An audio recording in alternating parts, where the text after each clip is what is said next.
We need an A point and we need a B point. Let me explain.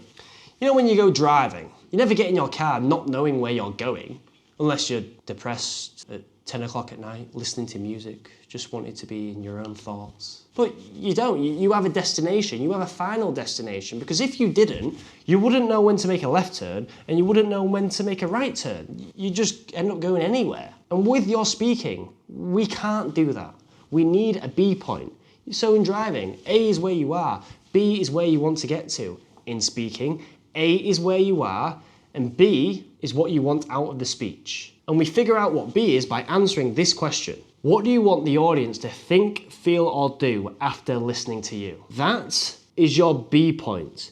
That is where you want to go. Because once you know the B point, you can then move on to the next step. But if you don't know the final destination, it's going to be very hard to direct the rest of your planning, because that will dictate your language and your stories, just like the purpose of speaking does as well.